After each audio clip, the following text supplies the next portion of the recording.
Ce podcast vous est proposé par Chacom Diff, chargé de communication et diffusion de vos spectacles vivants. Alors bonjour à tous, bienvenue sur Speed Théâtre, je suis Arthur. Aujourd'hui on accueille la compagnie Bayfoot pour leur spectacle Braconnier. Ce spectacle se joue au Théâtre des Halles à 21h du 7 au 26 juillet, sauf les jeudis. Bonjour. Salut Arthur. Est-ce que tu peux te présenter en quelques mots s'il te plaît? En quelques mots, je me présente. Je m'appelle Éric Bouvron, je suis le metteur en scène et co-auteur de ce spectacle, Braconnier. Est-ce que tu peux raconter l'histoire du spectacle en quelques mots? Je pense que je peux essayer quand même en quelques mots, Arthur, non? Paul Wright est un ranger, celui qui tient un réserve animalier au sud de l'Afrique, avec sa fille Cynthia. Il amène la guerre contre les braconniers qui tuent des rhinocéros pour leurs cornes, qui vaut beaucoup plus que l'or. Mais un jour, quand deux braconniers entrent sur son réserve et tuent le rhinocéros qu'il a élevé presque comme son propre fils, pour lui ça devient personnel. Et ça devient un peu un chasse à l'homme. Et de là, l'histoire commence, qui va déclencher des événements sur les relations entre les hommes noirs, les hommes blancs, l'homme et l'animal, des relations intergénérationnelles. Et c'est surtout un road movie théâtral qui vous amène en voyage dans cette sud de l'Afrique subsaharienne. Et comment tu as eu l'idée avec ton co-auteur d'écrire cette pièce? Disons, c'est une histoire qui me tenait à cœur parce que moi, j'étais sensible par rapport au braconnage. Moi, je viens d'Afrique du Sud, où j'ai grandi. Et quand j'étais présent dans un lodge où un rhino venait d'être tué, je me suis rendu compte à quel point ils étaient touchés. Ces gens-là qui tenaient des lodges, qui dépendaient justement sur les touristes, qui financent la préservation de ces animaux qui sont en voie de disparition. Donc de là est partie l'idée. Et est-ce qu'on peut considérer ce spectacle comme un spectacle engagé, en même temps avec un fond de vérité, parce que tu dénonces le racisme entre les hommes blancs et les hommes noirs, mais en même temps la disparition au fur et à mesure des animaux? On peut dire que c'est un spectacle engagé, c'est pas voulu.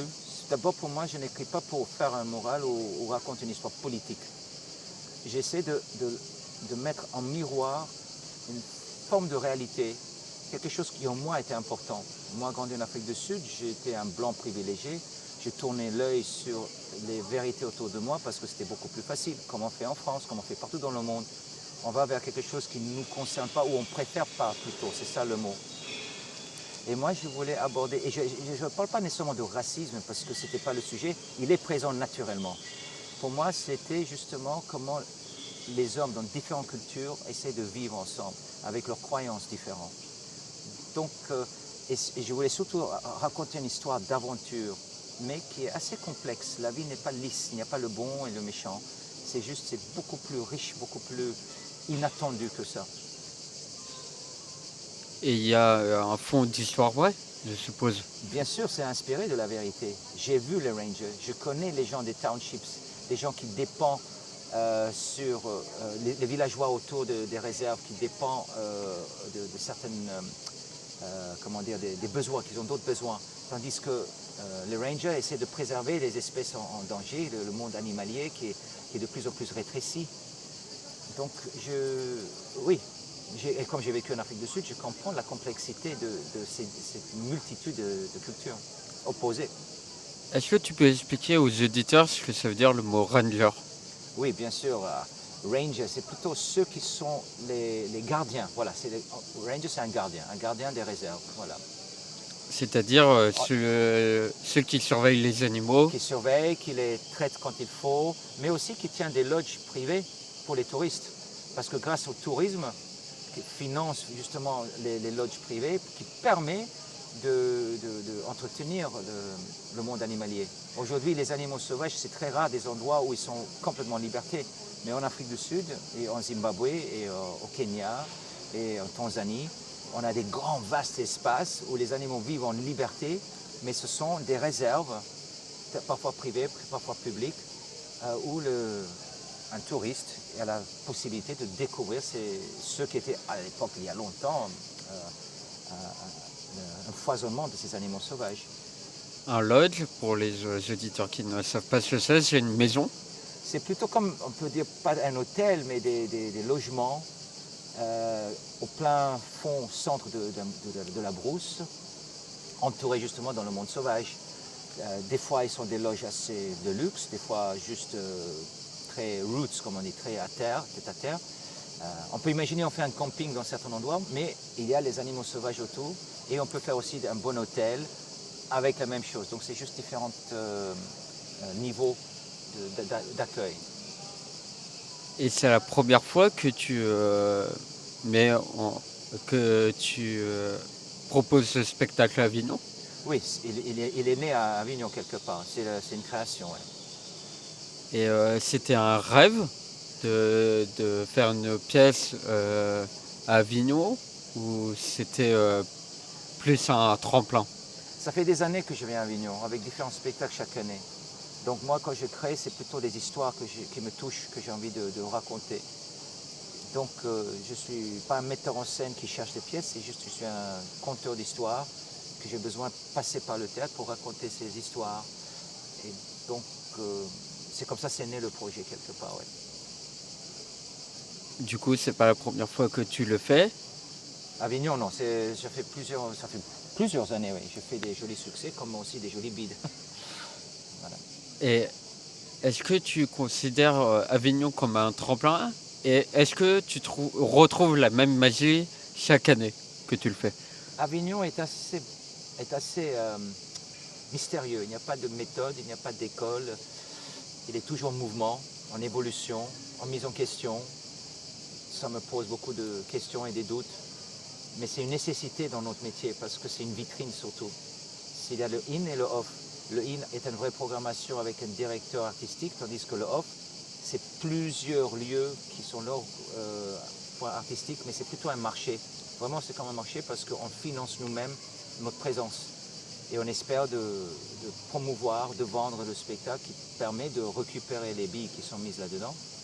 Et des fois, ce sont des échecs financiers pour nous. Autant des fois, ça peut être quelque chose qui nous permet de gagner notre vie et si c'est une réussite, nous permet de financer des autres créations derrière. Et qu'est-ce que tu dirais à un jeune qui a envie de faire Avignon? D'abord, il faut suivre son rêve. Il n'y a pas de règle. Je ne suis pas celui qui connaît toutes les réponses.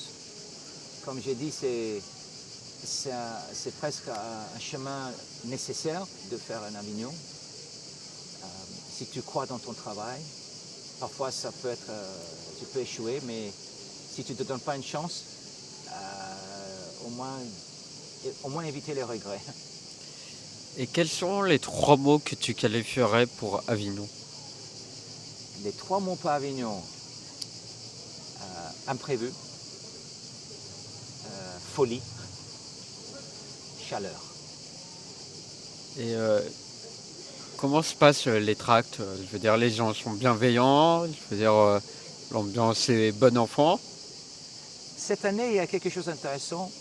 J'ai jamais vu ça dans l'Avignon. Il y a un foisonnement des gens qui sont là. C'est comme si on est assoiffé pour la culture. Avant, dans les autres années, ça commençait doucement. Mais là, les salles se remplissent vite. Il y a une envie, un engouement pour aller au spectacle. C'est joyeux de sentir cette énergie. Et je ne sens pas une agressivité dans l'air qu'il y avait avant. Par contre, les prix sont très élevés, je trouve. Ça, et c'est dommage, parce que beaucoup de compagnies se mouillent les chemises et ça ne favorise pas ça. Donc, mais il y a les pour et les contre. Mais il faut le vivre pour avoir ses propres expériences. Et chaque année, pour moi, c'était toujours différent. C'est pour ça que j'ai dit imprévu. Folie et imprévu. Et d'après ce que tu m'as dit, tu penses que les gens qui viennent à Avignon sont de plus en plus pensent que la culture est une nécessité? Ah, moi, la culture, ça fait partie de l'identité surtout. C'est même pas qu'une question de nécessité. C'est ça qui nous enrichit. On a la nourriture de ce qu'on mange et il y a aussi la nourriture intellectuelle qui est un peu justement le côté culturel. C'est ça qui nous différencie, nous, les êtres humains. C'est ça qui nous donne une sensibilité, une ouverture d'esprit. C'est ça qui développe notre liberté quelque part. Un pays sans culture ou très limité à certaines cultures, je pense que ça ça nous enferme. Mais il faut le soigner. Il faut le soigner aussi par qu'est-ce qu'on présente. On est quelque part responsable en tant qu'artiste. De ne pas nécessairement juste donner ce que le public veut, mais non plus être trop intellectuel avec des choses où on n'est pas à l'écoute de ce qui peut, j'utilise le mot avec beaucoup de soin, divertir. Moi, j'aime divertir les gens, mais avec des choses qui ont un certain fond, avec une certaine ouverture, quelque chose que moi, je me permets de me questionner, me douter, et pas juste de faire des feux d'artifice parce que ça fait du bien. Oui,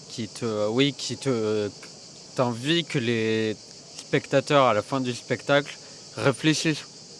D'abord, j'ai envie qu'ils rient ou qu'ils pleurent, qu'ils voyagent, surtout parce que mes spectacles sont toujours des voyages, mais, et après qu'ils puissent dire « mais ça, on ne connaissait pas » et on pose des questions.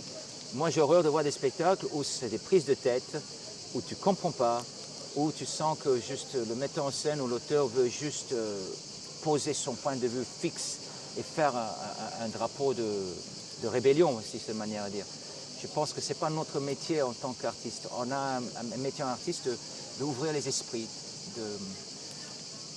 mais penser au public après tout. Tu vois, eux, ils payent. Et j'aime bien que les personnes qui payent pour leur place, ils disent « je suis prêt de payer pour voir un spectacle d'Éric Bouvron, par exemple. » tu vois.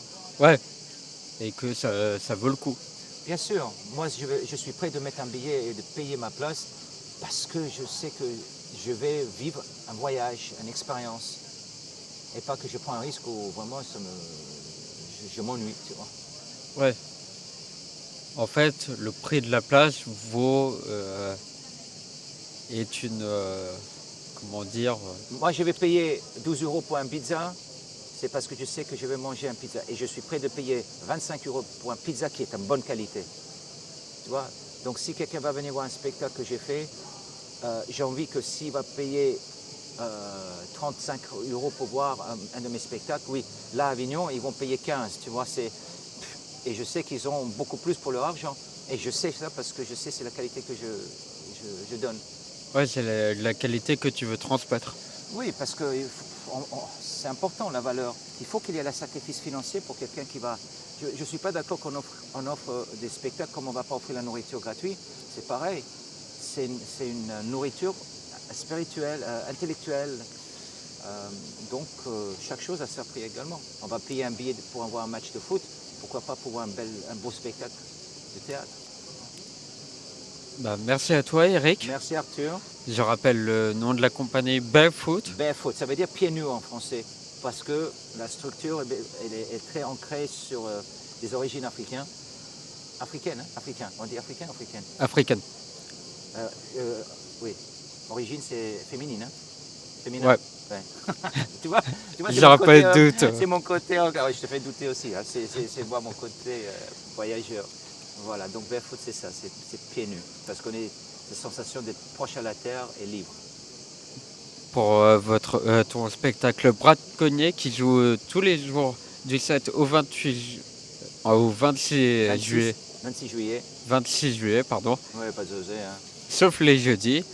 Au Théâtre des Halles à 21h30. Merci à toi, Eric. Merci Arthur. Toutes les interviews Speed Théâtre sont à retrouver sur www.speedtheatre.fr.